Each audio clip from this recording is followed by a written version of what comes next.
Assalamualaikum warahmatullahi wabarakatuh. Perkenalkan nama saya Ramadan Akbar dari Teknik Pertambangan Unsri, kampus Palembang, kelas B.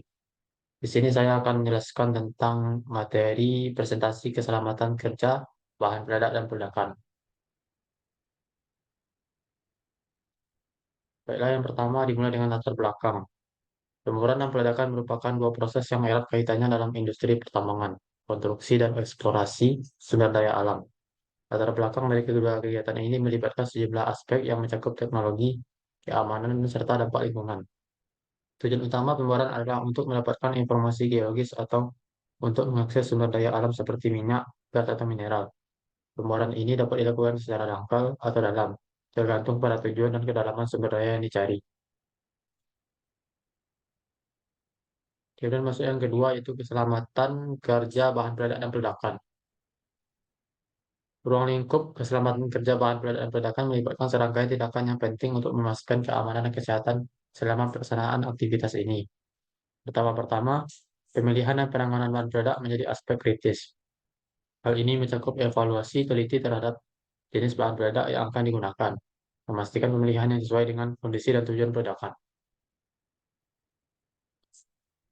Kemudian masuk yang selanjutnya itu analisis keselamatan kerja. Analisis keselamatan kerja atau Job Safety Analysis atau GSA adalah suatu pendekatan sistematis untuk mengidentifikasi, mengevaluasi, dan mengendalikan risiko keselamatan dan kesehatan yang terkait dengan pekerjaan tertentu. Analisis keselamatan kerja atau Job Safety Analysis atau GSA dalam konteks bahan peledak dan peledakan menjadi krusial untuk memastikan pelaksanaan tugas ini dilakukan dengan aman. Kemungkinan yang dapat terjadi eh, dalam bahaya di laboratorium. Yang pertama yaitu ledakan dan kerusakan struktural. Ledakan dan kerusakan struktural, bahan peledak memiliki potensi untuk menghasilkan ledakan yang dapat menyebabkan kerusakan struktural pada bangunan dan juga menimbulkan risiko cedera pada pekerja dan pengguna laboratorium. Dan yang kedua itu emisi gas berbahaya. Proses peledakan dapat menghasilkan emisi gas berbahaya seperti gas toksik atau gas beracun. Pemaparan terhadap gas-gas ini dapat berdampak pada kesehatan kerja dan lingkungan sekitar laboratorium. Dan yang ketiga adalah debu dan serpihan. Ledakan dapat menghasilkan debu dan serpihan yang dapat menjadi potensi risiko pernapasan dan juga pada pekerja. Partikel-partikel kecil yang terkandung dalam debu dapat tersebar ke udara dan mengancam kesehatan pekerja di sekitarnya. Masuk yang keempat yaitu reaksi kimia yang tak terkendali.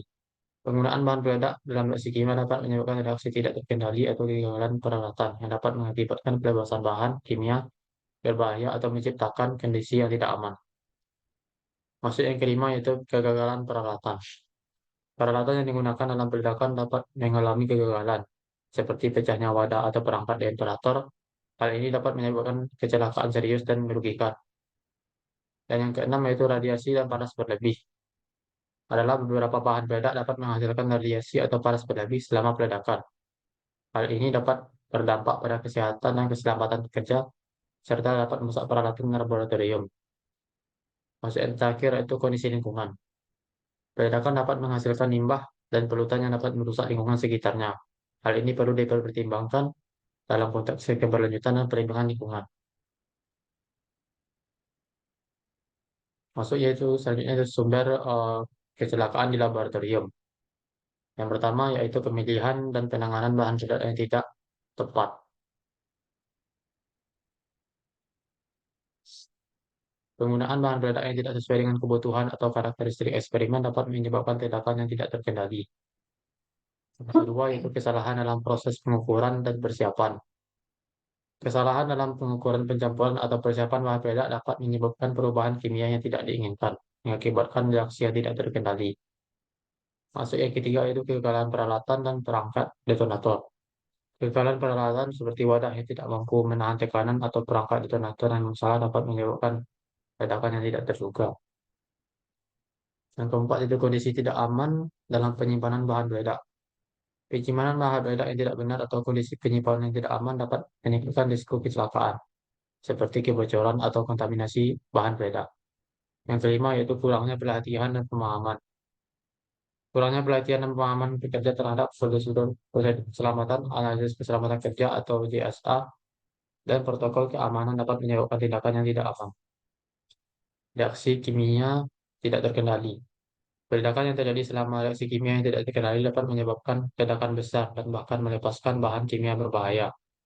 Yang ketujuh itu kurangnya perhatian terhadap ventilasi dan pengendalian pengemburan, yaitu kurangnya sistem ventilasi yang efektif atau pengendalian pengemburan dapat menyebabkan penumpukan gas berbahaya atau debu peledak di laboratorium. Dan yang terakhir adalah faktor manusia. Kesalahpahaman manusia, seperti kelalaian kurang konsentrasi atau tindakan yang tidak sesuai prosedur dapat menjadi penyebab utama kecelakaan di laboratorium bahan peledak. Kemudian masuk yang terakhir yaitu kesimpulan. Keselamatan kerja dalam penggunaan bahan peledak dan proses peledakan merupakan aspek yang sangat penting untuk mencegah kecelakaan serius dan melindungi kesehatan kerja serta lingkungan. Melibatkan langkah-langkah analisis keselamatan kerja seperti job safety analysis menjadi krusial dalam mengidentifikasi dan mengelola potensi bahaya. Dalam laboratorium bahan peledak, pemilihan, penanganan, dan penyimpanan bahan peledak harus dilakukan dengan hati-hati untuk mencegah ledakan tidak terkendali dan pelepasan gas. Baiklah, terima kasih. Sekianlah presentasi dari saya. Saya mohon maaf bila ada kesalahan kata. Saya akhiri dengan Assalamualaikum warahmatullahi wabarakatuh.